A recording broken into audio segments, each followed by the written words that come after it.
Okey, Assalamualaikum dan salam sejahtera. Baik, hari ini kita akan sambung lagi pelajaran PPR kita bertajuk nuklear. Nuklear. Tajuk yang keberapa tu?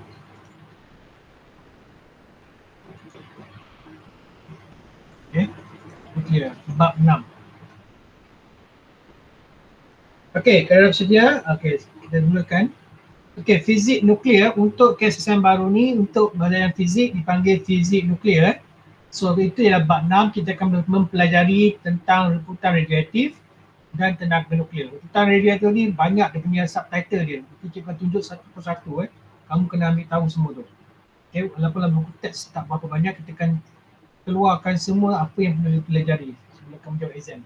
Okey, jadi kalau kamu ada buku teks muka surat 198 So bab 6 ni mengikuti apakah yang dimaksudkan dengan reputan radioaktif, apakah masuk separuh hayat, apa itu jangka hayat separuh tu. Okey, bagaimanakah isteri reputan uranium dan digunakan untuk menentukan usia batu, batan dan bumi. Ini lebih kepada pekerjaan-pekerjaan arkeologi untuk mengesam berapa usia peralatan ataupun sesuatu barang yang mereka temui. Contohnya tulang dinosaur dan sebagainya, berapa tahun usianya. Okay. Apakah yang dimaksudkan dengan pembelahan nukleus ataupun pelakuran nukleus? Di mana nukleus boleh dibelah dan dicantumkan. Okay. Pelakuran itu cantuman. Okay. Di mana dia akan mengeluarkan satu tenaga haba yang sangat besar. Okay. Apakah hubungan antara tenaga nuklear dan cacat jisim? Cacat jisim dah apa? Kenapa nuklear ni ada cacat jisim? Okay. Ada yang cuba terangkan kata itu mungkin hari lain so sebab terjauh sikit. Apakah masuk logi reaktor nuklear dibina di Malaysia? Adakah wajar logi nuklear reaktor dibina di Malaysia? Adakah wajar? Okay. Kita tahu dekat logi nuklear ni ada di Rusia, ada di Jepun, okay, ada di mana-mana yang terlibat dengan radioaktif ni. Radioaktif ni tidak sesuai di Malaysia kan? Kenapa tidak sesuai di Malaysia? Sebab tu dia ada soalan tu, wajarkah logi reaktor nuklear dibina di Malaysia? Wajarkah? Okay, mari kita tengok satu persatu. Okay, kita nak belanja kamu video sikit. Video. Dengar tak? Kamu dengar tak? Angkat tangan. Selamat sejahtera semua. Saya dengar ke dengar? Hari ini kita akan membincangkan topik reputan radioaktif. Dengar ke tak? Kita tahu ada dua bahagian bagi setiap atom, iaitu nukleus di tengah dan elektron-elektron yang bergerak mengelilinginya. Zarah-zarah di dalam nukleus yang dikenali sebagai nukleon adalah proton dan neutron. Radioaktifan ialah proses perebutan nukleus atom yang stabil dengan memancarkan sinaran radioaktif untuk menjadi nukleus yang lebih kuat. Tak dengar? Kuat ya? Stabil secara spontan dan rawak. Ini bermaksud ia tidak bergantung pada faktor persekitaran seperti suhu dan tekanan. Ketika proses reputan radioaktif sedang berlaku, lazimnya ada 3 jenis bahan radioaktif yang dipancarkan, iaitu zarah alfa, zarah beta dan sinar gamma. Zarah alfa adalah nukleus helium yang diwakili oleh simbol berikut dan bercas positif. Ciri-ciri zarah alfa: mempunyai kuasa pengionan yang paling tinggi, mempunyai kuasa penembusan yang sangat rendah. Selalunya zarah alfa tidak mampu menembusi sehelai kertas. Zarah beta adalah elektron yang bergerak dengan laju. Ia bercas negatif dan diwakili oleh simbol nukleik yang berikut. Ciri-ciri zarah beta: mempunyai kuasa pengionan yang sederhana, iaitu lebih rendah daripada alfa. Mempunyai kuasa penembusan yang sederhana, tetapi lebih kuat daripada zarah alfa. Namun, zarah beta tidak dapat menembusi kepingan aluminium. Sinar gamma pula ialah sejenis gelombang elektromagnet. Gamma tidak mempunyai cas, maka ianya adalah neutral. Ciri-ciri gamma: mempunyai kuasa pengionan yang paling rendah jika dibandingkan dengan beta dan alfa. Mempunyai kuasa penembusan yang paling tinggi. Ia mampu menembusi kertas dan aluminium, tetapi dapat dihentikan dengan kepingan konkrit atau logam pelunggung. Mempunyai tenaga yang tinggi dan mampu membunuh sel kanser. Sekarang mari kita kaji pula proses reputan radioaktif. Okey, Reputan radioaktif kata dia jom. Alis ke ni. Okey, tenaga nuklear ni kan, nama tenaga nuklear maksudnya benda ni sangat besar. Nuklear. Yang kamu dengar sekarang ni iaitu senjata nuklear kan. Senjata nuklear yang letup di Nagasaki Hiroshima tu kan, dia kata bom atom kan. Dia yang masa zaman Jepun tu, pemerintahan Jepun, peperangan dunia ke-berapa kedua. Okay. Antara Jepun tu dia meletup Nagasaki Hiroshima, menyebabkan satu pulau tu habis hancur. Disebabkan oleh tenaga nuklear. Tenaga nuklear ni dikatakan bersifat radioaktif yang berantai. Tenaga dia sangat besar. Nanti kita nak kaji tentang radioaktif ni. Apa itu? Tentang nuklear tu. Okay. Yang disebutkan sebagai reputan radioaktif. Okay. So, kita tengok nukleus suatu atom. Kita tahu setiap atom ada nukleus. Okay. Nukleus itu dikelilingi oleh elektron. Ini secara teorinya lah. Kita kamu ketahui yang kamu belajar tentang kimia tentang petala-petala tu kan. Punya petala ada 2 elektron, 3 elektron, 4 elektron. Kalau lengkap adalah 8 elektron kan. Ini secara apa? Dipanggil secara teori lah. Kita nampak benda ni berlaku macam ni. Okay. Kita tahu bahawa ada nukleus di tengah, ada elektron yang mengelilingi. Sebagaimana kita tahu bumi kita mengelilingi matahari. Matahari itu macam nukleus. Dan Pluto, Mare, Jupiter dan sebagainya adalah daripada elektron. Itu kita dapat satu kesimpulan seperti itulah nukleus dan elektron. Okay. So, cuba tengok ni. Okay, ini nukleus. Kita bayangkan itu adalah satu nukleus. Setiap atom, setiap apa yang ada dalam dunia ni ada nukleus dia. Contohnya dalam sel badan kita pun ada satu nukleus. Kalau kita belajar biologi kan. Dan nukleus kita pun ada dia punya nukleus. Dalam sel-sel badan kita semua ada nukleus dia. Nukleus dia biasanya kalau biologi tempat di mana otak nukleus sel lah kan untuk memproducekan genetik dan sebagainya. Di dalam atom ni lah ada elektron juga. Elektron yang mengelilingi nukleus tadi. Okey, dan satu lagi ada satu petala ataupun elips yang dia punya laluan dia mengelilingi nukleus tadi. Okey, dia panggil orbit So bayangkan kalau ada orbit yang mengelilingi dan yang dia tidak akan melanggar satu sama lain. Contohnya macam planet suria kita lah. Ada matahari, ada bumi, ada planet Pluto dan sebagainya. Okay. Mengelilingi tidak melanggar satu sama lain sebab dia ikut orbit masing-masing. Okay, macam tu lah kita. Kita secara teori lah. Kita anggap benda ni, atomic structure ni seperti ni. Okay. So ni Okay, dalam nukleus pula, kita fokus kepada dalam nukleus. Cakap nukleus, fokus dalam nukleus. Dan nukleus ni ada 2 jenis. Okay, dipanggil proton dan neutron. Okay, proton, neutron. Apa itu neutron, apa itu proton? Biasanya proton adalah bilangan elektron. Neutron adalah untuk neutralize. Bilangan proton, nukleus. Maksudnya kamu akan kira nanti nombor atom dan sebagainya nanti. Cikgu rasa kamu dah belajar benda ni kan?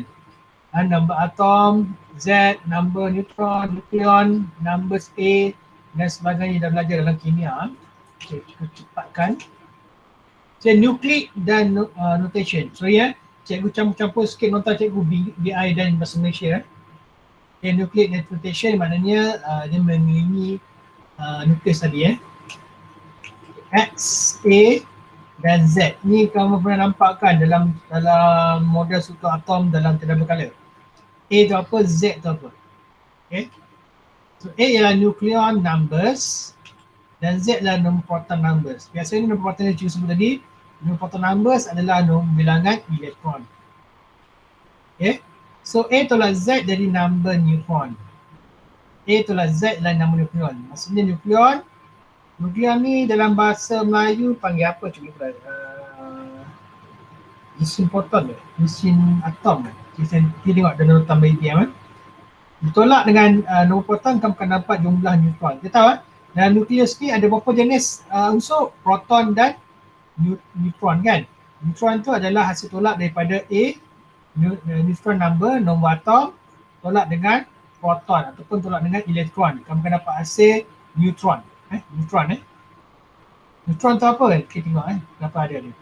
Okey, bayangkan roti ini adalah satu nukleus. Dalam nukleus ni kita boleh belah ikut dia punya ni. Dia punya nukleus boleh proton ni boleh bahagikan dia punya ikut dia punya neutron dia. Okey. Ini hanya gambar hiasan saja. Okay, teruskan. So hasil pelajaran untuk hari ni ni. Menerangkan komposisi nukleus ni dalam bahasa Melayu pula. Menerangkan komposisi nukleus suatu atom yang terdiri daripada proton dan neutron. Saya sebut tadi. Neutron ni. Dalam proton neutron ni ada dalam nukleus. Mendefinisikan nombor atom proton Z dan nombor nukleon. So nombor nukleon tolak dengan proton, kamu akan dapat bilangan neutron. Okay. Okay. Nombor proton, nombor nukleon tolak dengan Z ni, kamu akan dapat neutron. Okay, kamu boleh kira nanti So menggunakan istilah nukleik, menggunakan simbol nukleik. Nukleik ni simbol dia. Okay, ini adalah nombor proton, ini adalah proton. Okay. Nombor atom maksud nombor atom, nombor apa dia panggil nombor nukleon. Ini adalah nombor proton. Okay, tolak A, tolak Z, kamu akan dapat neutron. Okay. Neutron. Okay. Dan definisi isotop. Kita akan belajar. Okay, tinggal satu-satu. Macam mana kita nak kata atom itu ada nukleus di tengah-tengah? Inilah eksperimen yang kita gunakan. Yang menggunakan pembedelan keranjang Mars dijalankan oleh Han Geiger dan Ernest Marden. Digunakan sebagai eksperimen Geiger-Marden atau eksperimen Rutherford. Selai keranjang Mars nipis dibedil dengan menggunakan zarah alfa. Zarah alfa ni apa ni? Ni kita sebut dia tentang perebutan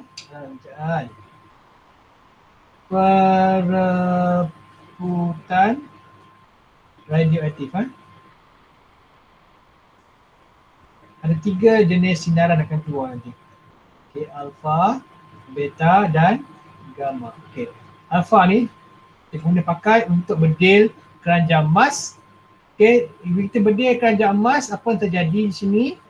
Okay, hasil eksperimen, sebahagian besar zarah alfa melalui keranjang Mars, tetapi tanpa pesongan. Sebahagian besar zarah alfa melalui keranjang Mars tanpa pesongan, maksudnya ditembus masuk dalam keranjang Mars. Namun sebilangan kecil daripada zarah alfa itu dipesongkan oleh nukleus yang berada di pusat atom. Maksudnya ada dipesongkan balik. Maksudnya nukleus itu lebih tebal. Ini nukleus dia, kadang ada yang melepasi tapi ada juga yang tidak melepasi. Terkena pada nukleus dan dipesongkan.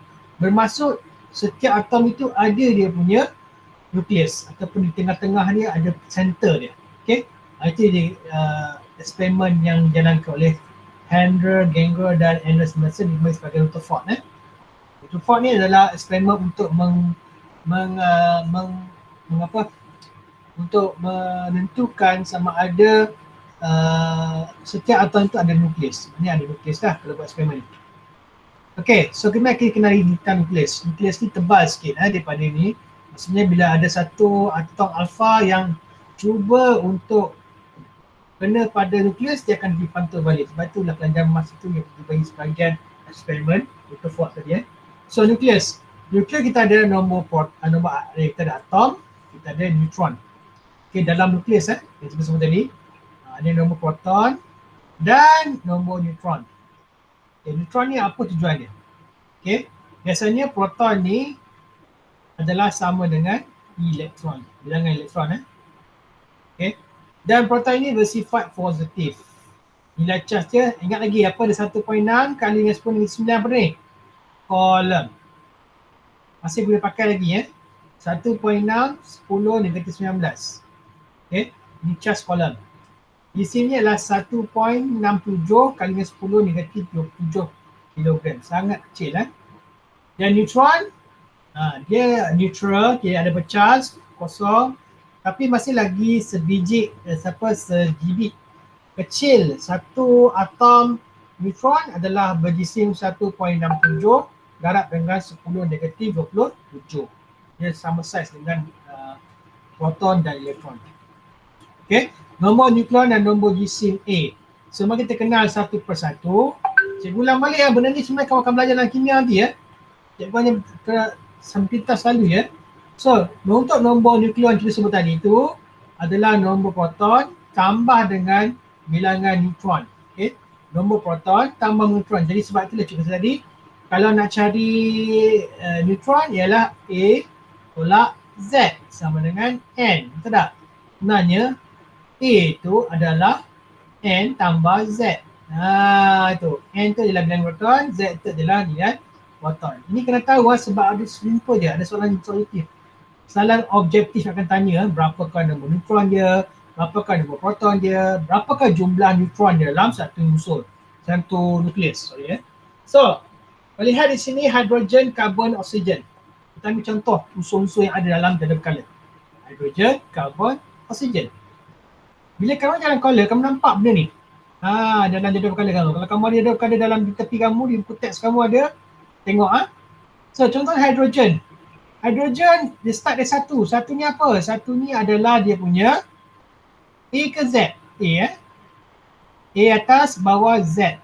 A adalah nombor neutron ataupun nombor gisim, nombor atom Neutron ni sebenarnya nombor atom. Kalau istilah kimia, Z ni adalah nombor proton ataupun bilangan elektron. Okay, nombor proton ni satu dan nombor proton satu. Okay, so nombor nukleon ni adalah satu, proton satu. So berapakah nombor neutron dia? Satu tak satu, kosong. Dia tak ada neutron. Ada yang tak ada neutron, tak wujud neutron So kalau karbon, 12 adalah nombor atom, 6 adalah nombor proton. Okay, 12 adalah nombor atom, 6 nombor proton. So 12 tolak 6 dapat ada punya unsur, dia punya bilangan neutron. Kalau kamu tengoklah karbon oksida dengan oksigen di kumpulan berapa Di kumpulan berapa? Dalam berkala. Tengok seseorang tengok dalam jadual berkala, ada jadual berkala. Ada jadual berkala dalam di nota kamu. Karbon adalah kumpulan berapa? Oksigen adalah kumpulan berapa? Macam mana nak tahu? Okay, tengok petala elektron balance dia. Okay, atom isikan petala pertama ialah 2 elektron. Petala kedua ada berapa? So kita ada tengok karbon tu. Ada 2 elektron, 6, 2 hingga 4. Jadi kumpulan 4 lah kan? Betul tak kumpulan 4? Karbon. Oksigen, karbon ni oksigen. 2 elektron dipenuhi dan di luar petala elektron balance dia 6 lah. Kumpulan 6, betul tak? 2, 4, 6. Betul tak? Seorang tak jawab. Betul tidak? Belajar kimia kan? Betul lah. Okay.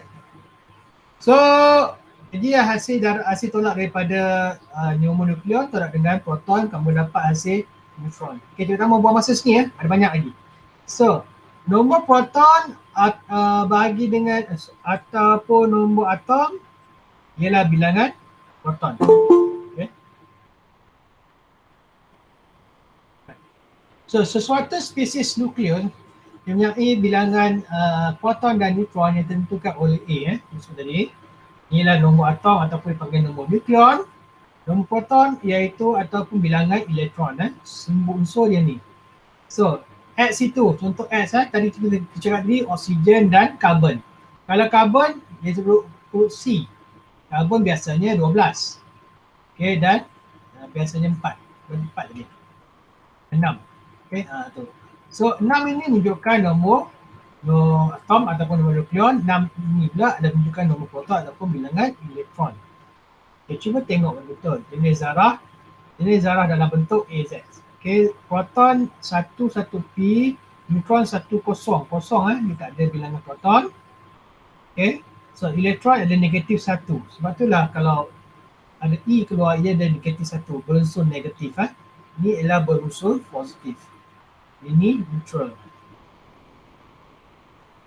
Okay, faham Okay, isotop. Apakah isotop? Ini cikgu ajar kamu kimia sekarang ya. So isotop adalah bilangan proton yang sama.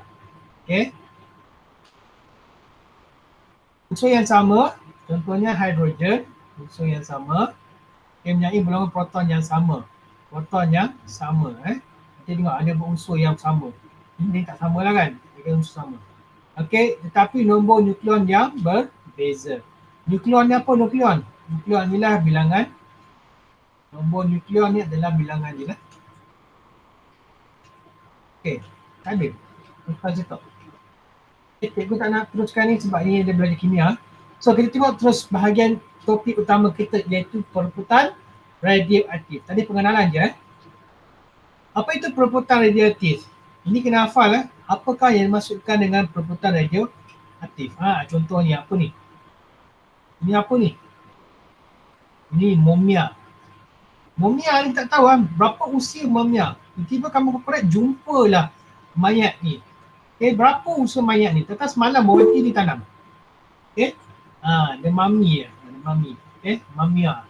Kita nak tahu berapa usia dia. Sebab itulah konsep karbon 12 digunakan.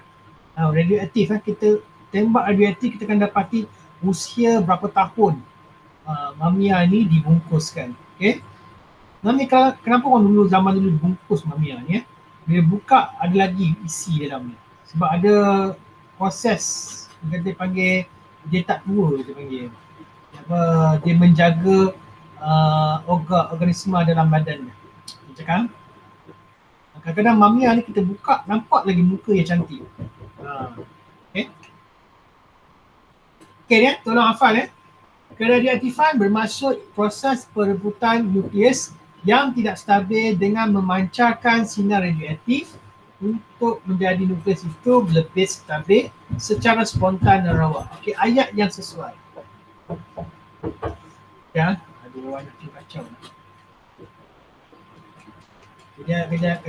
Cikgu. Mana? Kejap, take 5 second.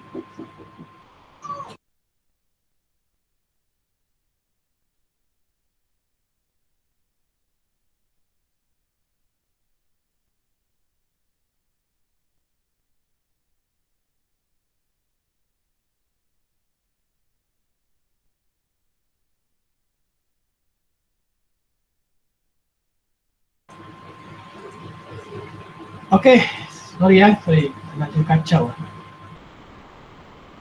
Okay, key pointnya ada sini lah. Proses perebutan nukleus. Nukleus nak mereput. Okay. Ayat pertama, poin pertama, kedua adalah tidak stabil dan memancar radioaktif. Inilah pancaran ni, ada 3 jenis pancaran. Alfa, beta dan gamma. Alfa tu bentuk macam tu. Alfa, beta dan gamma bentuk Y. Beta rugilah. Okay. Dan ayat ni pertama. Kedua, tidak stabil. Ketiga, keluarkan radioaktif. Yang keempat, spontan dan rawa. Ada poin ni dapat markah penuh. Okay. Dalam English, iaitu radioactive is the spontaneous. Okay. Perebutan. Okay. Yang nukleus yang tidak stabil untuk menjadi lebih stabil, iaitu unstable nucleus to be stable nucleus by emitting radioactive, dengan mengeluarkan radioactive ray or energy particles. Energy particles ni yang dipakai cacat jisim kita akan belajar nanti. Okay, radioaktif tu adalah mengeluarkan energi radioaktif yang tiga sinar racun sebut tadi, alpha, beta and gamma. Okay. Dan mengeluarkan partikel. Partikel ni ialah biasanya mengeluarkan neutron. Neutron ni kita akan ajar kamu nanti. Neutron. Okay. Right, so 3 jenis radioaktif yang kita sebut tadi tu iaitu radioaktif zarah alpha, beta dan gamma. Ni abaikan ni. Tembak-tembak ni. Okay, itu spontan. Spontan lah. Ini iklan saja. Tembak. Okay. So zarah alfa. Zarah alfa disebut tadi tu ia bercharge positif. Zarah alfa adalah helium. Dia bukan dia jenis macam helium lah. Dia ada 4 dan 2. Nombor atom dia ada 4 dan nombor protonnya adalah 2. Untuk zarah beta pula dia bercharge negatif. Okay, yang sebut tadi tu ada negatif di bawah. Berarti dia bersifat negatif, dia macam elektron. Okay, iaitu elektron. Elektron Dan zarah gamma pula tidak bercharge. Ini dipanggil neutral lah. Dia jenis gelombang radio elektromagnet. Dia boleh merembusi, boleh melalui keadaan yang vacuum dan keadaan yang tidak vacuum. Ingat lagi gelombang. Ada dua jenis gelombang tu, gelombang melintang dan gelombang menghujur. Untuk radio gelombang elektromagnet ni dia boleh menghasilkan dua jenis gelombang. Dua-dua serentak sekali. Dia bergerak serentak sekali. Dia tak perlu ada medium untuk perantaraan. Sebab apa? Gelombang menghujur perlu ada medium perantaraan kan? Sebab itulah elektromagnet boleh merentasi keadaan yang vacuum. Contohnya sinar radioaktif di matahari ataupun gelombang elektromagnet di matahari boleh merentasi planet, merentasi kawasan yang tidak berudara dan memasuki bumi. Okay, sebab itu dia adalah sinar gelombang elektromagnet. Okay, dan sinar elektromagnet juga yang kita belajar ada jenis kan, yang frekuensi semakin tinggi dan gelombang lambda yang makin tinggi. Lambda yang paling tinggi, panjang gelombang paling tinggi itu radio lah kan. Ini ulang kaji balik ya, tolong baca balik ya. Susah ni tulis. Radio. Apa susah tulis? Kenapa pen terlalu besar sangat?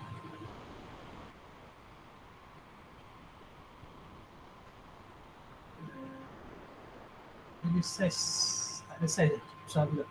Okay, frekuensi yang kalau gelombang semakin tinggi, frekuensi dia makin rendah. Okay. Frekuensi yang paling tinggi maksudnya lambda ni makin pendek. Ini jenis radioaktif. Right. Radioaktif. Yang paling ujung tu, sinar gamma tu, perubatan. Ingat lagi kan? Ibarat kamu ingat elektromagnet ni. Okay, jenis sinar gamma lah. So, yang penting ni 3 jenis sinar gamma. Kalau soalan tanya kamu, ada 3 jenis iaitu kalau singkatan ni ialah alpha, beta dan gamma. Okay. Radioaktif. Ni saya sebut dalam bahasa Inggeris pula. Alpha, beta dan gamma. Okay, symbol of elements. Untuk alpha iaitu helium. Iaitu nombor proton dan nombor atom dan nombor protonnya 4 Sebab kena tahu beri kena ambil tahu sebab ada kengiraan nanti So beta iaitu jenis elektron. Ada kosong nombor atom dan dia ada nombor protonnya ialah negatif 1. Okay, iaitu elektron. Macam biasalah. So gamma tak ada. Okay, dia neutral. Charge-nya sama juga. Kalau helium bercharge positif dan elektron bercharge negatif dan gamma tiada charge. So berat. Jenis berat pula. Alpha, beta, gamma. Yang manakah lebih berat? Cikgu sebut tadi kalau jenis atom setiap atom 1.6 kali dengan 10 negatif 27 tadi kan, berat dia kan. So untuk alpha lebih besar dan beta lebih kecil daripada alpha, tapi gamma tiada isi. Tiada mass, tiada isi. Okay. Yang penting perbandingan antara alpha dan beta kena tahu alpha lebih berat daripada beta. Okay, so perbezaan sifat-sifat zarah alfa dan beta ini kena hafal. Tolong ambil catatan, highlightkan yang berkaitan sebab kadang-kadang ada soalan struktur ditanya kamu. Soalan nombor 9. Okay, perbezaan sifat alfa mungkin dibagi 10 markah. Ada benda ni? Ada. Pertama, kuasa pengayunan, kuasa penembusan, julat pancaran dalam udara, pemesongan oleh medan elektrik, pemesongan oleh medan magnet. Okey, cuba tengok satu persatu. Kalau kamu buat dalam bentuk jadual lagi bagus. Tulis biji macam ni dah dapat markah penuh. Okey, untuk zarah alfa, kita tahu zarah alfa ni dia ni berat. Berat daripada beta. Okey, beta ringan sikit. Okey, so zarah alfa ni kuasa pengayunan, benda yang berat, benda yang besar biasanya tinggi pengayunannya. Okey, alfa, beta rendah, Dan gamma lagi rendah, dah tak gisim kan, lagilah rendah pengayunan dia. Okay, tak tahu pengayunan? Dia pecahkan, eksperimen dia pecahkan. Nanti cikgu tunjuk satu persatu eksperimen tu. So, kuasa penebusan. Tadi kamu tengok dalam video tadi kan, alfa boleh tidak boleh mentasi selai kertas. Tapi beta gamma boleh tembus kertas. Tapi bila antara beta dan gamma, beta tidak boleh menembusi aluminium. Tapi gamma boleh menembusi aluminium. Tapi gamma pula tidak boleh menembusi konkrit ataupun lambam 4 mm. Okay.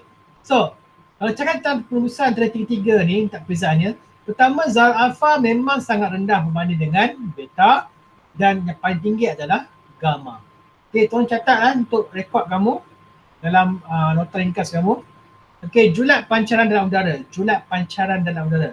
Terpancar So alfa sebab dia panggilan tinggi, maka rendahlah julat dia. Beta tinggi dan gamma sangat tinggi.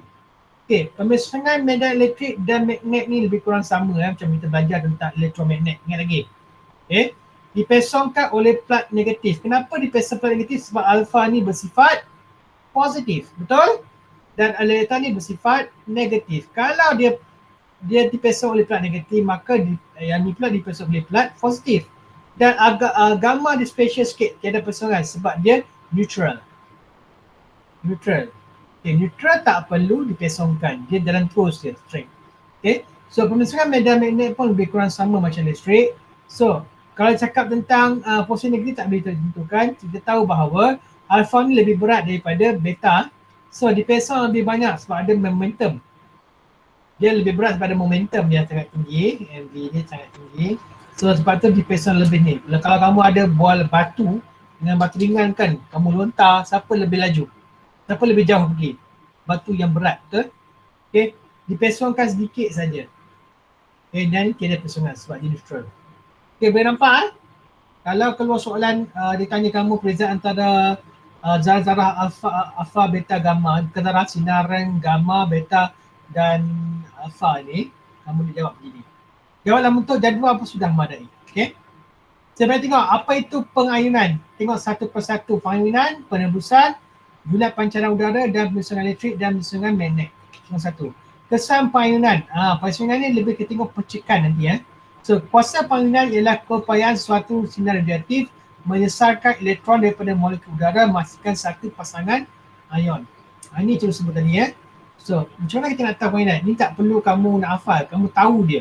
Tahu apa itu kesan pengayunan. Okay, bila darah alfa diletakkan dalam satu unsur ni, okay, dia akan mengeluarkan satu negatif keluar. Okay, dia akan tolak keluar. So, kalau tengokkan alfa ni dia punya gambar rajah ni, okay, dia keluar macam tu, lebih banyak daripada beta, gamma sangat sikit. Okay, sebab tu pengayunan kita cakap tentang jisim lah, alfa lebih berat daripada beta dan gamma. So yang ni lebih berat, maksudnya lebih banyak pengayunan. Pengayunannya lebih tinggi, okay, berbanding dengan beta, itu letakkan dia punya tanda, ni lebih besar daripada beta, lebih besar daripada gamma. Okay, kesan pengayunan okay. Yang kedua, kegrafan yang pengayunan yang paling tinggi kerana yang jisim. Ni cikgu sebut tadi lah.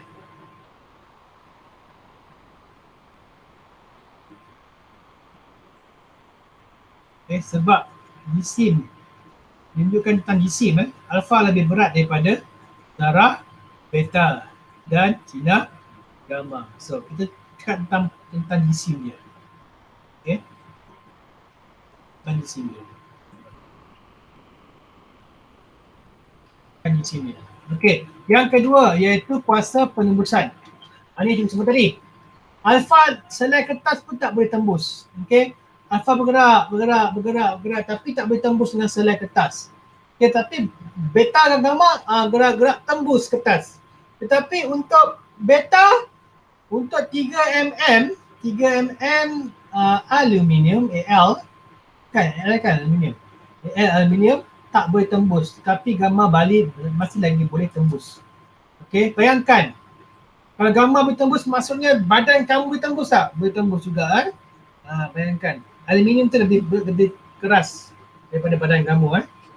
Dia tembus. So pelambang masih tembus juga, nampak tu? Masih keluar tapi sedikit keluar. Tapi kalau kamu letak 4 mm tebal sikit, dia tak boleh keluar. Ataupun kamu letak satu lagi, konkrit. Tahu konkrit? Konkrit ni di struktur binaan logi nuklear. Okay, logi nuklear. Dia konkrit tebal.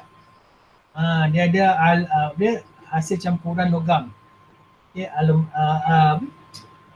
alloy, iaitu besi campur dengan krom. Okey, tengok.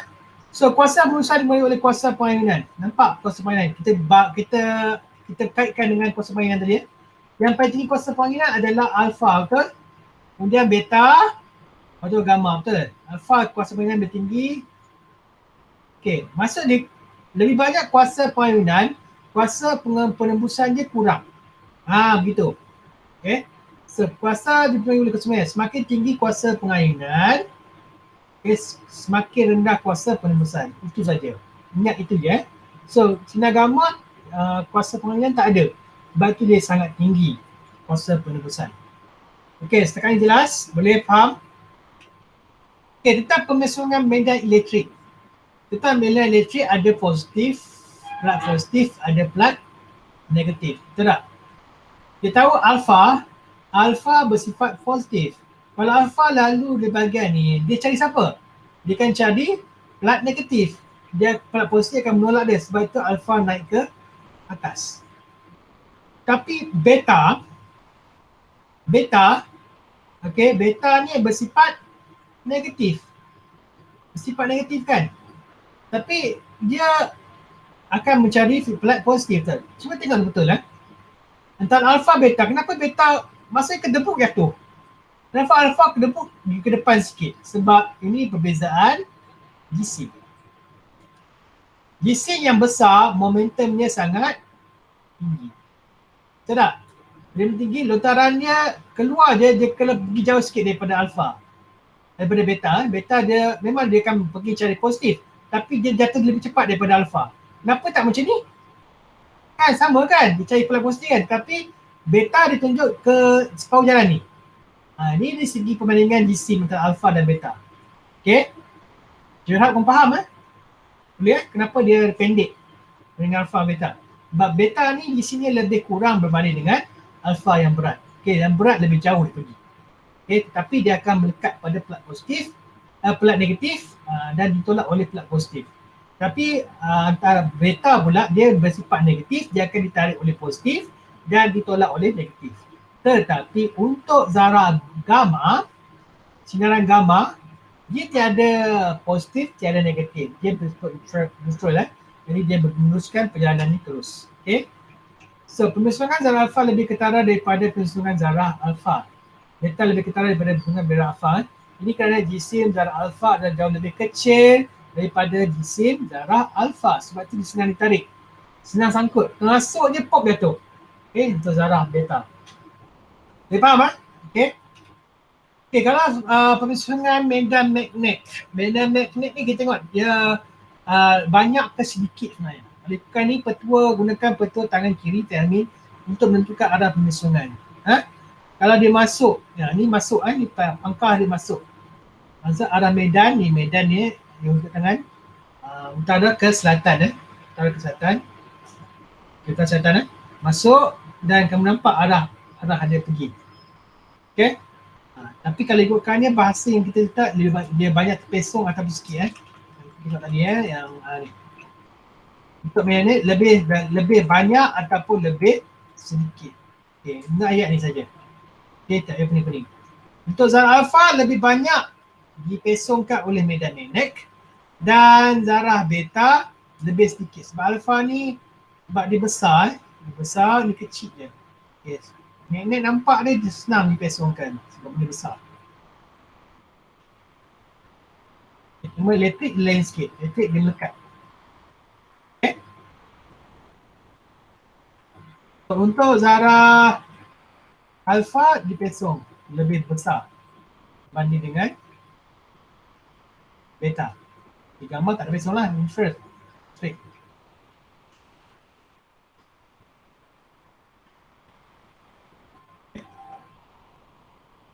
alpha, dia tak nak, dia lebih tipesong. Ini sikit tipesong. Okay, lebih kurang macam tadi, macam minit lah. Okay, so setakat ni dia faham tentang 3 jenis sinaran. Ni masih lagi dalam perebutan radioaktif. Kita cakap tentang perebutan alpha dulu. Okay. Nota cikgu ni dia tak sama sikit macam nota dalam teks kita belajar benda yang patut kita belajar. So perebutan alpha, kita ada atom X, atom Y. Okay. Dan bila dia mereput, daripada atom X ni mereput, dia akan menghasilkan satu unsur baru iaitu atom Y. Okay, Zn. Okay. Z tolak 2, N tolak 2. Okay, jadi 2P, NP tambah dengan tenaga. Tenaga ni diguna pakai untuk penghasilan tenaga haba. Okay, zara alpha akan muncul. Zara alpha dia tahu 4, 2 helium. Okay, kalau ikut formula ni sinilah. Z adalah nombor proton, N adalah nombor neutron. Nombor neutron ataupun nombor atom lah. Biasa dipanggil nombor atom lah kimia. Okay, so A adalah nombor atom, Z adalah nombor proton. So, tolak, kamu dapatlah helium dan ni. Okay, contohnya, ini unsur apa ni? Unsur uranium. TH apa? Thorium. Okay, uranium ni sebenarnya adalah bahan radioaktif. Bahan radioaktif. Dia dalam unsur peralihan. Kan dalam jadwal berkala kamu, unsur peralihan. Bahan radioaktif. Kalau dia nak mereput dan makan masa berjuta-juta tahun. Sebab itulah kalau ada tenaga nuklear di negara kamu, elektrik boleh dapat free tau. Sebab apa? Terlalu banyak tenaga yang dihasilkan. Setiap saat, setiap masa. Okay. So kalau you ni perebutan 238 nombor proton dia, nombor atom dia, ataupun nombor neutron dia. Okay, nombor proton dia 92. Dia akan mereput kepada, dia mengeluarkan satu daripada unit ni menjadi helium. Okay. Kalau keluarkan 234, keluarkan 4, jadilah 238 tolak 4 jadi 234 dan 90. Kalau ini adalah thorium. Thorium. Kata huruf. Cikgu lupa lah. Cikgu tak ada berapa kali lah. Cikgu tak ingat. Okay. So tambah dengan tenaga. Tenaga ni kita ada buat kiraan. Panggil tenaga. Dia cacat isim. Kita kira cacat isim. Kita belajar tentang formula dulu. So radian. Rn apa lah, cikgu lupa lah. Cikgu panggil Rn je lah. So 226 Ra dan 88. Jika dia nak keluarkan zara alpha, jadilah alpha keluarkan, jadilah unsur baru iaitu Ra. Daripada Ra jadi Rn dan tambah dengan satu tenaga. Tenaga haba sebenarnya. Okay, sebagai contoh di bawah ni, kita buat latihan sikit. So TH untuk menghasilkan Ra buang 42. So ni 2, 3, 2. Betul tak? 90 tolak ni di 88. Kan? Jadilah ni. Samakan persamaan dia. Ini senang saja. Budak dia 3 pandai. Okey, senang saja. Okey, 2, 2, 2. 8, 6. Okey, senang ya. Okey. Jadi perebutan alpha. Kalau perebutan beta, dia keluarkan satu negatif, iaitu keluarkan elektron. Dia tak menjelaskan yang atas. Dia menjelaskan yang di bawah. Contohnya, TH untuk mengeluarkan satu elektron beta. Beta, okey, maknanya kena jadi inilah 90. Okey, tolak negatif 1 ditambah. Di 91 dan tambah tenaga. Nampak tak? Ya, 90 tolak negatif 1. Jadi apa? Tambah 90 tolak 91 jadi tambah lah. Kan? Sorry. 90 tambah. Tambah dengan tu jadi 91. Tolak pula. Okay, Z tambah 1 Berarti tolak lah 90 tambah negatif 1 dia cikgu buat ni.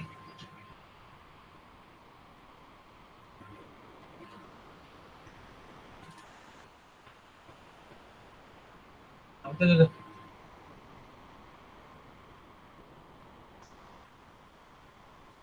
Betul lah, 90 tolak negatif 1 kan? Dapat 91, betul tak? Cikgu dah pening ni. Sebab apa nanti 90 tolak dengan 1 dapat 90 balik, betul lah? Okey, kalau yang ni pula sama juga 91 Okey, tambah dengan negatif 1. Ni tolak dari tambah Jadi 92. Okey, sama juga. Kita selesaikan ni. Masih lagi 24, ini adalah 12. Ini 210, ini adalah 83. Senang saja, okey? Jadi tapi soalan tak bagi senang-senang ni. Okey, bagaimana kalau mengeluarkan sinar gamma pula? Okey, sinar gamma tak berlaku apa-apa, dia akan dapat asal ni. Akan dapat asal balik Tapi yang ni dia mengeluarkan sinar gamma dengan satu elektron. Ini kena tambah satu. Okey. Dan tidak unsur baru. Yang pentingnya unsur yang lama menghasilkan unsur yang baru. Unsur yang lama menghasilkan unsur baru. Tapi ini unsur yang sama, CO juga. Sebab apa? Tiada perubahan dari segi nombor proton dan nombor atom. So barium bertukar menjadi 13756 barium. Juga, okey. Oh, yang ni 192 178. Ni apa tak tahu, unsur apa? Unsur X lah. Okey. Unsur ni kau cari dengan jadual kali. 192 78. Unsur dia apa? Kita tahu. Okey. Ada dalam jadual kali. Dia orang dia unsur X. Okey. Okey, siri perebutan. Mari kita tengok. Dia bukan rebut saja dekat situ. Uranium TH rebut jadi PA untuk jadi uranium balik dan sebagainya. Okey. Sebagai contohnya karbonium dia menghasilkan perebutan alfa. So alfa iaitu ingatlah alfa ialah 4 2 So 438 tolak 4 jadi 434, 92 tolak 2 jadi 90. Kemudian rebut beta. Beta atas kekal 234, bawah akan jadi tambah 1. Sama juga atas perebutan beta lagi sekali. Atas kekal, bawah tambah 1 dan seterusnya jadilah. Okey, dia rebut si perebutan ni panjang sebab itu dia merebut sehingga berjuta-juta tahun. Okey, setengah nukleus tidak menjadi stabil walaupun ia telah melalui proses perebutan. Ini kerana nukleus baru yang terhasil masih tidak stabil. Okey, disebut tadi perebutan nukleus untuk daripada stabil, tidak stabil untuk memastikan nukleus stabil. Okay, selagi dia tak stabil, dia akan reput sampai stabil, sampai habis lah kot. Okay. Contoh latihan ni berikut adalah seri reputan relatif uranium 238 ke radium 226 yang lebih stabil. Okay, start daripada atas 238 92. Okay, jadi mereput jadi 234 90. Ni penguasa alfa ke beta? Alfa ke beta, 38 jadi 234. 4 hilang, 2 hilang. Ini helium. Ini adalah perebutan alfa. Oh, yang ni 234 90, 234 91. Ini perebutan gamma. Nampak tak? Senang kan? Nak tengok dia punya perebutan. Okay, 234 91, 234 92. Masih lagi beta iaitu kosong negatif E. Betul kan? So 23492, 230. Maknanya ada apa ni? Pengurangan 4 dan pengurangan 2. Ini adalah perebutan alfa. Senang kan? 230, 90, 226. Maknanya ada pengurangan 4. 2. Ini juga perebutan alfa. Okey, nampak kan? Right, dari segi pengiraan tu. Tuliskan persamaan uranium plutonium senang saja. Kemungkinkan U terjadi 238 thorium ni thorium disebut antara dua ni. Okey. Dan 92. Okey, reput kepada thorium 234 90 TH dan tambah 42 helium dan tambah tenaga, jangan lupa. Ini dia punya persamaan. Okey, mudah kan? Tentukan bilangan zarah alfa dan bilangan zarah beta terhasil daripada perebutan tersebut. Sebab apa? Alfa ada 1, 2, 3. 3. Beta ada berapa? 1, 2. 2. Okey. Okey, mudah soalan ni. Lepas soalan ni memang bonus. Senang sangat. Boleh faham semua Cuba harap boleh faham. Okey, kalau tak faham, tanya sekarang. Pada cikgu next slide. Okey, faham. Okey, buat latihan. Kita tengok latihan.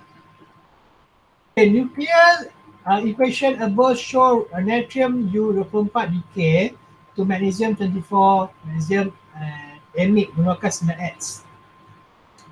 Okay, nak? What is X-ray? X-ray, senang ya? 2, 2, 4, Elektron. 11. Maknanya apa? Mengeluarkan elektron kan? Elektron. Elektron ni ialah ms beta. Okay, faham kan?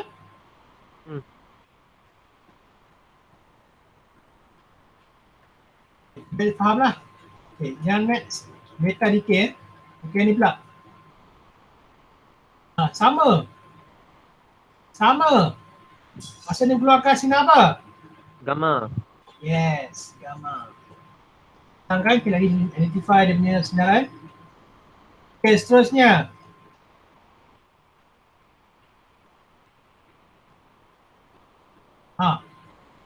Bagi dah sinaran alpha. Apa dia nak ni? Nuclear equation above show radium 2226 decay to radium and emit alpha ray. So ni kan dia suka letak ni lah. 2, berapa? 2. 8, 6. Betul tak? 6. Senang kan? Okay, next.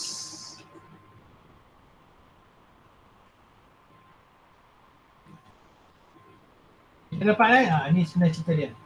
Alpha itu ialah 4, 2. Helium dapat markah tu. Okey. Kalau dia tindak balik berbalik pula. Di sini ni tak payah. Ini kalau 4 ni 2, 3, 8. 92. 80. 80 ke 90? 2. 90. 2 kan? Betul. Kan? Okey, macam mana 4? Prototype pula. Mari tengok, identify. Yang mana ni, adakah ini alpha, beta, alpha, gamma dan sebagainya. Kalau 2, 3, 8, 2, 3, 4, lebih kurang 4. Yang apa ni kurang 2, ni helium. Maksudnya ini adalah alpha. Betul? Ini sama. Ini ada penambahan. Maksudnya kosong ni beta. Elektron. Ini adalah beta. Ini sama. Ada penambah lagi. Ini adalah kosong negatif 1 elektron. Ini adalah beta. Semua nak identify? Okay.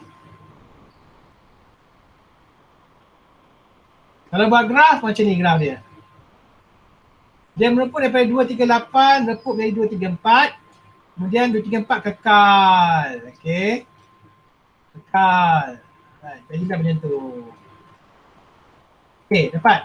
Buat graf senang Okay, separuh hayat. Tajuk yang seterusnya, subtitle bagi radioaktif. Separuh hayat. Ini juga separuh hayat ni. Kita nak detect mami tadi kan. Berapa tahun usia dia. Biasanya kita gunakan separuh hayat. Kita tengok satu persatu. So separuh hayat contohnya satu bongkah ni dipenuhi dengan semua. Okay. Separuh bagi 2 jadi separuh. Separuh lagi ni bahagi lagi 2 jadi 1/4. Nampak tak? 1/2 jadi 1/4. 1/4 bahagi lagi 2 1/8 dan sebagainya. Okay. Separuh hayat bagi bahan radioaktif mesti pendek untuk keselamatan. Seperti contohnya kalau kamu nak masuk MRI dalam hospital nak scan badan kamu kan, masuk dalam satu mesin kan. Kamu akan disuntik radioaktif sebab bila suntik radioaktif dalam badan kamu, bila kamera itu pancar dalam badan kamu, dia akan pancarkan satu cahaya. Okey. Tapi bahaya tau radioaktif masuk badan. Tapi ada satu radioaktif yang tidak bahaya iaitu radioaktif yang kemasa dia sangat pendek. Cucuk masuk dalam 2 jam dia hilang semua secara automatik. Nanti lebih pendek. Tapi kalau cucuk uranium 4,500 juta tahun baru dia reput. Kamu dah mati pun masih ada lagi dalam badan kamu. Faham? So radioaktif yang bahaya, yang pendek maksudnya lebih selamatlah kena masuk. Sebab radioaktif dia menggunakan cahaya. Dia dipancarkan satu sinar X. Okay, tengok unsur radioaktif. Uranium sebab tu uranium ni boleh buat bom nuklear. Ini yang paling mahal, gila-gila mahal ni. Berbilion-bilion harga dia. Mahal sangat. uranium. Sebabnya jangka hayat dia mereput, jangka masa dia 4,500 juta tahun. Ni zaman-zaman dinosaur lah ni. Okay. Karbon 14, 5,730 tahun. Radium 226, 1,690 dan seterusnya. Yang paling bagus ni adalah ni, polonium. Dia terdedah pada atmosfera dan masa 0.164 saat dia hilang. Okay. Ini lebih susah untuk digunakan dalam perubatan. Adium, biasanya kita guna adium lah. Adium, natrium, potassium dan radium. Okay. Untuk mengesan macam tu saya macam MRI tu, untuk mengesan apa saraf dalam badan, urat darah sebagainya. Okay. Okay, mari tengok half-life concept dalam bahasa Inggeris pula. Time taken by radioactive substance for its activity of atom or mass or numbers to decay to half of the original value. Okay, kita tengok. Yang penting kita tengok dengan soalan. So, dalam masa separuh hayat, nanti panggil separuh hayat, kita bagi dua. Contohnya 8 pieces cake ataupun 8 yang dipotong 8 bahagi 2 jadi 4. 4 bagi 2 jadi 2. 2 bagi 2 jadi 1. 1 bagi 2 jadi setengah. Setengah bagi 2 dan seorang-seorang sampai habis decay dia. Okay. So example, radioactive decay for radioactive sample. Contoh sini. Okay, sampel kita bila pada awalnya 100 gram. Okay. Bila dia mereput menjadi 50 gram. Pada tahun 10 Januari kepada 20 Januari. Berapa hari ni? Berapa hari? 10 hari. Dalam masa 10 hari dia mereput menghasilkan 50 gram. Daripada jisim dia 100 gram menghasilkan 50 gram dalam masa 10 hari. Okay. Half-life 1/2 10 days. Okay. Dia akan menghasilkan 10 hari dan setiap 10 hari dia akan mereput separuh. Okay, menghasilkan separuh lah. Setiap kali dia mereput separuh. Maknanya lepas 10 hari lagi, 50 ni kena bagi dengan 2 lagi. Jadi berapa? 2/5. Kan? Pada hari yang ke-30 Januari. Faham? Okay, contoh lagi. A radioactive decay for radioactive sample. Tengok. Okay, tadi cakap mass. Sekarang kita cakap tentang masa. Okay, dalam masa 700 minit, pukul 8 tadi. Okay, pukul 8 sampai pukul 12, masa berapa jam? 8, 9, 10, 11, 12, 4 jam. Dalam masa 4 jam, 700 minit akan menghasil 350 minit. Okay, 700 minit. Jangan confuse dengan minit dengan jam. Dalam masa 4 jam, dan 700 minit itu akan menjadi separuh. 1/2. 350 ni separuh daripada 300. 4 jam seterusnya, ini pukul apa? Pukul 4 petang. Okay. Dia akan decay lagi 350 bagi dengan 2 lagi. Depan berapa? Tak tahu. Okay. Akan decay. Dia akan mereput lagi. Okay, faham separuh kan? Okay, boleh faham kan? Jangan ikut minit ni. Minit ni adalah ada punya kenyataan. Jam ni lah setiap kali 4 jam dia akan mereput separuh hari. Setiap kali 4 jam dia akan mereput lagi separuh. Okay. Tengok contoh lain. Half-life of radioactive sample in 2 days. Maksudnya setiap kali 2 hari dia akan mereput. Mass of radioactive in 11 January 5 gram. Dan satu pada masa 11 bulan 1 dia masih kadang 5 gram. Oh, sorry. Cakap 11/91 dia 5 gram. Mana dia nak tahu berapakah pada 7/1? Maknanya 10 lah kan, separuh-separuh kan. Tapi dia kata 2. Tak boleh juga 10. Sekejap, cikgu buat sekali lagi.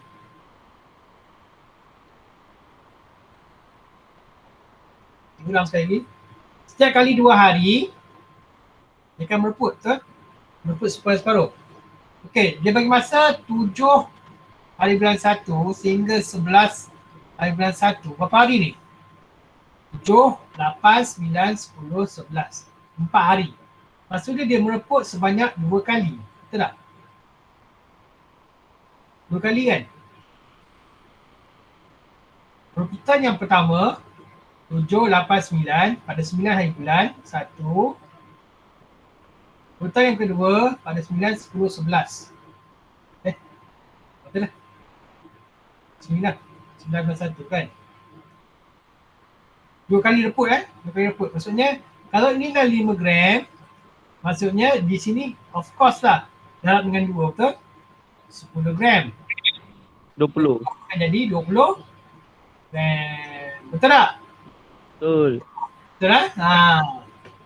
Kena baca betul-betul tengok. Daripada tidak soki yang sebelum ni. Sample of 11 January to gram. Okay. Berapakah 7 hari bulan? 1. Ini yang ke belakang. Maksudnya ke belakang makin lama makin tambah lah kan. Kalau ke depan makin kurang. Separuh. Faham Dapatnya dah 20 gram Okay, clear? Contoh lagi. After the reaction sample 2, masih lagi 2. Setiap kali 2 hari dia akan decay ataupun reput. Okay, sampel pada 11 hari bulan 1, 5 gram. Okay, kali ni dia sebab dia pergi ke depan. Sehinggalah pada 15 hari bulan 1. So berapa hari tu?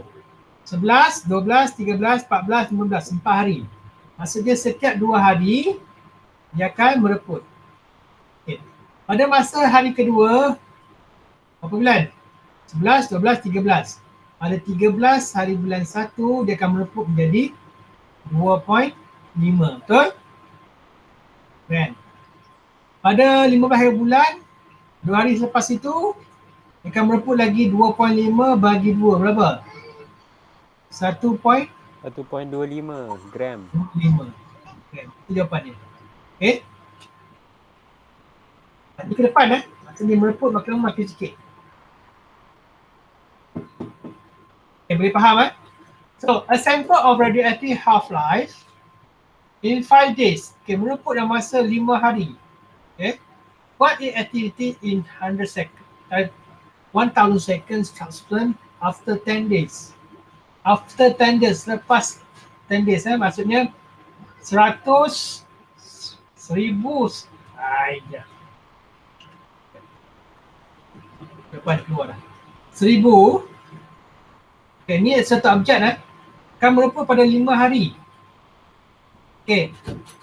Dan masa 10 days, maksudnya sekali lagi 5 hari, betul tak? 5 kali hari kan? Iaitu 10 hari lah. So, 1000 bagi dengan 2 jadi 500. Betul? Bagi dengan 2 lagi jadi 250 per second. Jawapannya 250 second. Nampak tak? Boleh faham? Boleh faham tak semua? Tak faham tanya.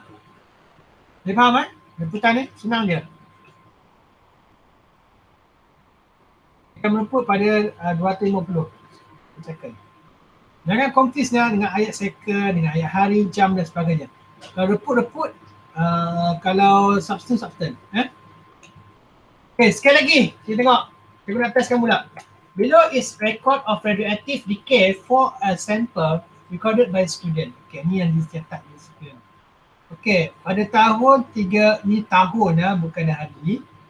Pada tahun 3000, radioaktif tu dah 200 gram.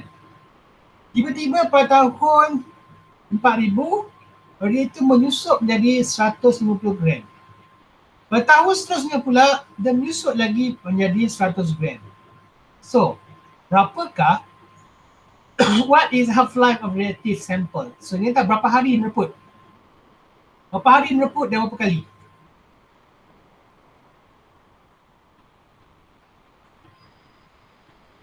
Kenapa? 200 tadi sepatutnya bagi 2 kan, jadi berapa? 100. Tapi dia tahun terakhir dia mereput 150. Macam mana tu? Boleh jawab? Boleh jawab tak?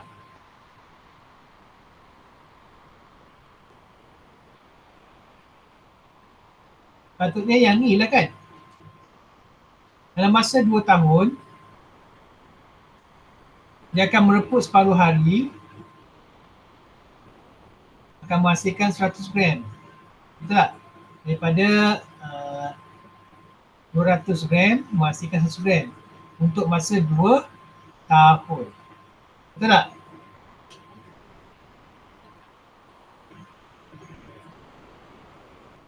Dua tahun pula. Boleh ke 2 tahun? 2,000 years, 2,000 tahun. Alah, cikgu pun. 3,000 dengan 5,000 kan? Dia kan 2 tahun kan? So jawapannya 2,000 tahun. Nampak tak? Nampak tak? Aku juga jelaskan ni. Hello? Boleh tak ni? Senang ke?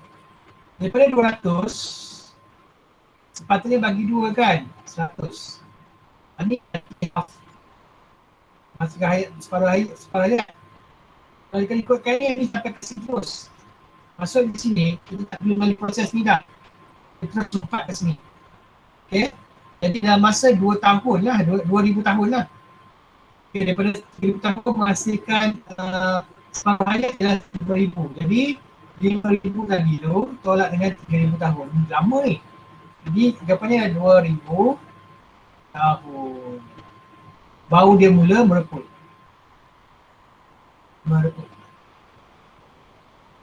Setiap kali 2,000 tahun dia akan mereput.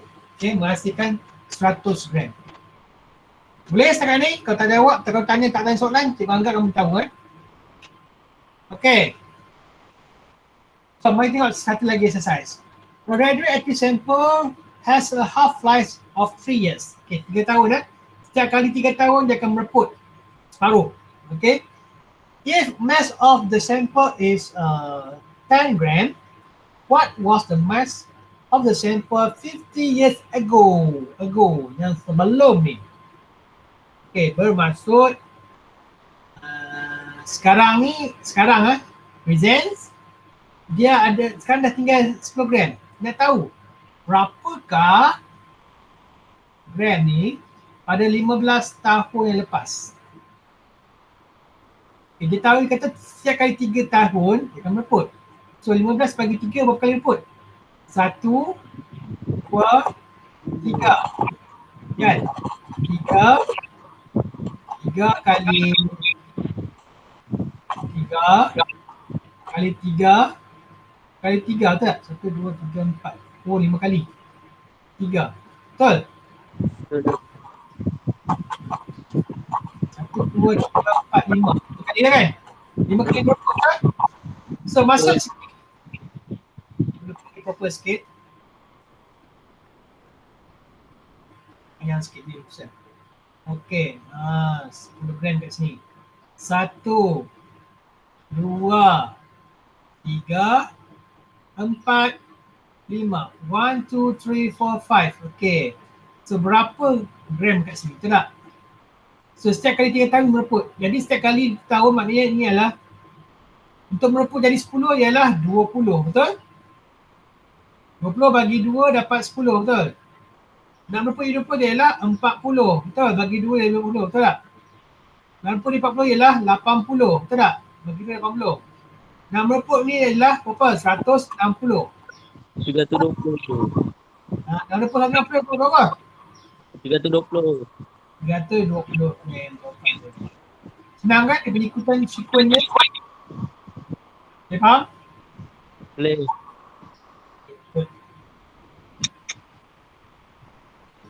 Okay, jawapan dia 320 gram. Okay, mudah.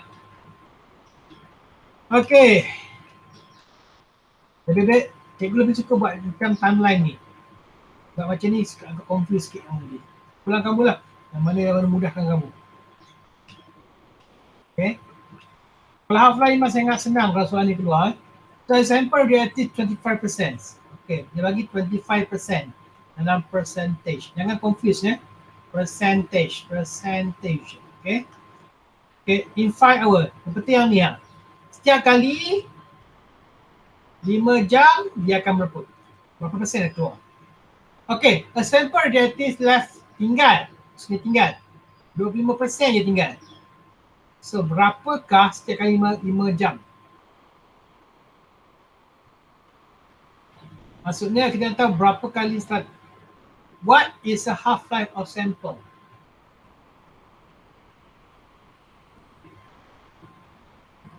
Kalikannya 100 bagi 2 jadi 50. Bagi 2 jadi 25. So 3 kali 2 kali kan? 1, 2 kali. Dalam masa 5 jam. Kan? Maksudnya start daripada 100%. Tak? Mesti start daripada 100% kan? 100. Decay yang pertama, decay yang kedua. Maksudnya jam, kita ambil masa di jam lah. 2.5 jam. 2.5 jam. Lebih kurang begitu. Pastikan 25% lah sekali. Masa ialah 5 bagi 2. 2.5 jam lah. Kita cuba. Okay, faham tak?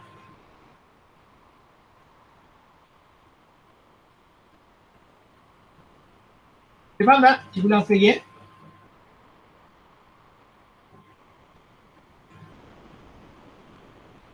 Dia bagi kamu last kali hasil timeline dia 25%.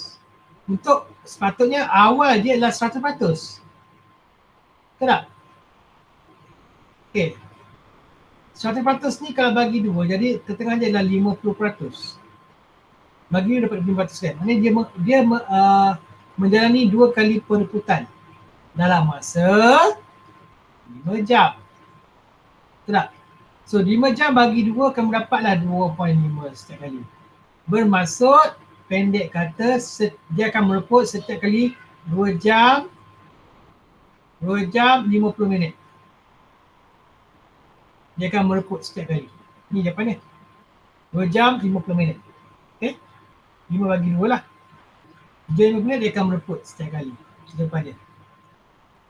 Half a sample ialah 2 hour 15 minutes dia akan decay. Okay? Dia lebih ke peratusan lah. Maksudnya sampel awal ni mesti 100% lah. Okay? Okay, dia bukan apa, ni semua soal kebat. Dia akan treat kamu nanti. Okay? So, sekali lagi. Radioactive isotope took 6 days. Okay, ambil perkataan 6 days. Dia akan mereput masa 6 hari ya. Decay jadi 70% is sample. What was mass 5 grams sample 9 days ago, 9 hari kemudian.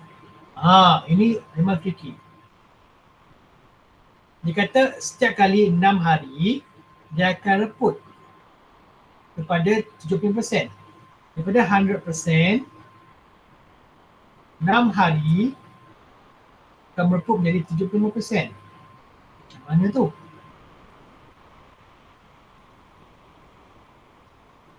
Ini memang confusing. What was the mass of 5 gram sample 9 days ago? Hasilnya ialah 9 gram. Tengok.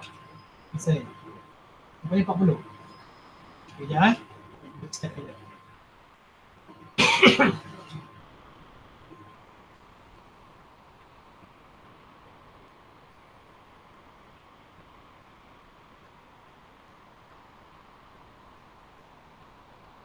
Kita ambil dalam masa 70% ni yang tertengah ni berapa? Kita tengok penyelesaian ni sekejap. Dia macam budak tu. Okay, tengok. 40%, 100%, 50%, okay, 70%. 70%. Oh, dia kira persen dalam persen. Persen dalam persen. Maksudnya sampai 25% 2 kali perebutan. Okay. 1 kali perebutan, 1 kali perebutan, 2 kali perebutan lah. Okay, memastikan 70% sampel. Okay, so soalan dia berapakah perebutan 5 gram pada 9 hari. Okay. So dia masa 2 hari lah, masa 2 kali lah. So dalam tu 3 days dia akan mereput. Kalau 9 hari maksudnya berkali ni. 5 gram, 3, 6, 9. Sorry. Ni 6, 9. 2 kali jugalah. So 5 gram, 10, 20, apa tu ni? Sekali lagi 5 gram, 3, 6, 9. So 5 gram, sini ialah 10, sini ialah 20, sini ialah 40 gram. Lepas dia 9 hari. Dia faham ni? Datang kamu berusaha ni. Okay, mula-mula kita cari dulu berapa hari perputaran ni.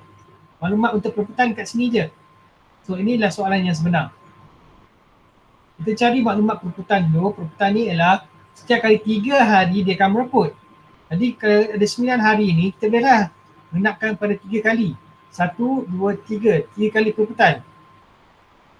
Jadi, setiap kali 3 kali perputaran, last kali 5 gram. Kemudian dia dapat asal dia ialah 40 gram. Dapat 40 lah. Okay. Boleh faham tak? Guys, boleh faham tak? Sekarang kau berapa? Oh, mengajar tak ada jam. Berapa sekarang? Pukul 1 dah. Ya Allah, lepas dah. Okay. Jauh gila tu besok ni. Sekejap ada lagi tak hantar? Sebenarnya slide cikgu 93 slide ni. Banyak Kau dah keluar dah. Tinggal cikgu seorang.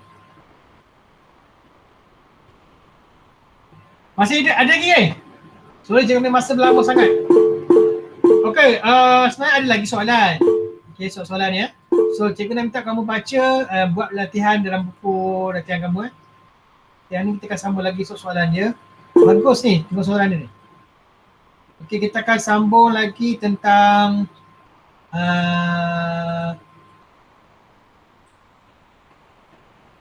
pengesahan sinaran radioaktif Okay, penggunaan radioisotop dalam kehidupan seharian. Okay, kemudian kita akan masuk tajuk yang baru iaitu tentang nuklear. Okay, saya rasa kita berhenti kat ni aja sebab kamu ada kelas lepas ni kan? Okay, ada soalan nak tanya? Tanya sekarang? Tak ada? Kalau tak ada, kita berhenti saja dekat ni. Okay, Assalamualaikum warahmatullahi wabarakatuh. Okay, terima kasih semua. Terima kasih. Salam, terima kasih.